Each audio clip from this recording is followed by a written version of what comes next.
बहुत serious condition में है। कुछ पेशेंट आईसीयू में चले गए हैं। ये इसलिए हो रहा है कि जो कि पोटमदा बड़ाम काफी यहाँ से 40 किलोमीटर दूर है। वहाँ पर कोई व्यवस्था नहीं है, मेडिकल फैसिलिटी।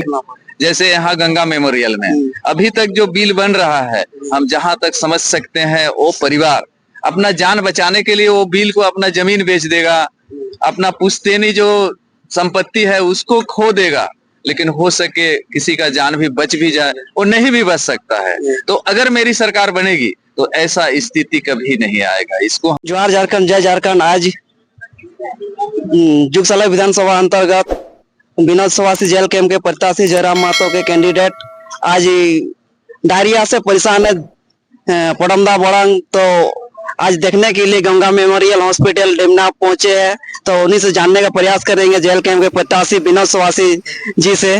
दादा जोहार। जोहार।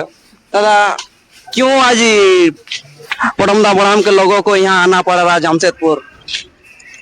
देखिए, अभी मैं गंगा मेमोरियल हॉस्पिटल में भ्रमण करके आया, बहुत सारे पेशेंट को देखा, बहुत सीरियस कंडीशन में है। कुछ पेशेंट आईसीयू में चले गए हैं।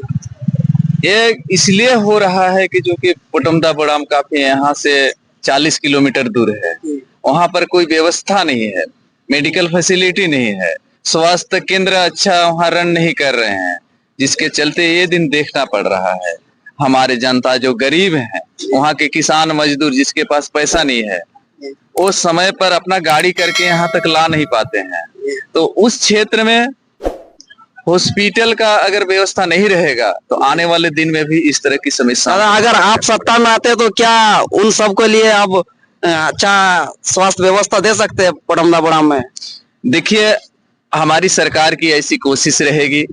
अभी बहुत सारे ऐसे हम उस क्षेत्र का भ्रमण भी किए हैं, कुछ स्वास्थ्य केंद्र ऐसे जर्जर स्थिति में पड़े हुए हैं, उसका जीर्णोद्धार करने का काम करेगा और नए सिरे से वहाँ के जो गरीब मजदूर किसानों के लिए जो अच्छा स्वास्थ्य सुविधा मिले, इसके लिए हम लोग का नया हॉस्पिटल, जो सरकारी हॉस्पिटल की व्यवस्था करने का हम लोग भरसक कोशिश करेगा। और साथ में वो व्यवस्था ऐसा हो कि सुदृढ़ हो कि कोई प्राइवेट हॉस्पिटल जाकर के सेवा लेने का अवसर जरूरत न पड़े। जैसे यहाँ गंगा मेमोरियल में अभी तक जो बिल बन रहा है, हम जहाँ तक समझ सकते हैं, वो परिवार अपना जान बचाने के लिए वो बिल को अपना जमीन बेच देगा, अपना पुश्तैनी जो संपत्ति है उसको खो देगा, लेकिन हो सके किसी का जान भी बच भी जाए, वो नहीं भी बच सकता है। तो अगर मेरी सरकार बनेगी तो ऐसा स्थिति कभी नहीं आएगा। इसको हम लोग रोकने का तो दादा, जो आप मरीजों को देखे, जिन लोग आज पीड़ित है, उन लोग उसका कैसा स्वास्थ्य कुछ का तो देखने को मिला कि जो 24 घंटा के पहले से एक दो पेशेंट ऐसे हैं कि वो अपने को कह रहे हैं कि हम ठीक हो गए हैं, ठीक लग रहा है अभी। और कुछ पेशेंट ऐसे हैं कि अभी तक उसमें हम जैसा यहाँ एडमिट हुए थे यहाँ आते समय ऐसे ही चल रहा है। कुछ पेशेंट ऐसे हैं कि जिस अवस्था में आए थे उससे भी और क्रिटिकल पोजीशन चला गया और आईसीयू में चले गए हैं। तो बहुत दुख की बात है कि हमारे जो जनताओं को इस तरह की पीड़ा, इस तरह का दर्द सहन करना पड़ रहा है। वो किसके पास जाए तो किसके पास? न सरकार इस पर ध्यान दे रही है, न सरकारी प्रतिनिधि जो है, जो जनता के प्रतिनिधि हैं, वो लोग भी ध्यान नहीं दे रहे हैं।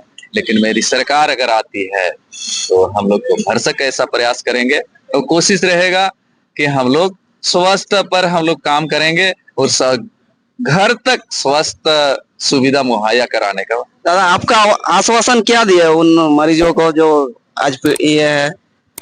मरीज को आश्वासन नहीं दिए कि जो भी है ये तो हो रहा है, जो हुआ है, आइंदे अगर हम लोग यहाँ आते हैं तो ये स्थिति आप लोग को देखने को नहीं मिलेगा। और जो हमने भगवान से भी कामना की है कि भाई जो भी मेरे से दर्शन हुआ, इसको स्वस्थ होकर के वो घर वापस जाए और पुनः बाद में हम लोग से व्यक्तिगत तौर से मिलेंगे। जी दादा, आप कहाँ जा रहे हैं? आप अभी तो हम क्षेत्र की दौरा के लिए जा रहे हैं, क्योंकि 13 नवंबर को इलेक्शन है, तो मेरे पास भी समय नहीं है, बहुत कम समय दे पाया, इसके लिए भी मैं क्षमा चाहता हूँ। जोहार, जय झारखंड। आप लाइव में बने रहिए, फिर नेक्स्ट वीडियो के लिए बाय।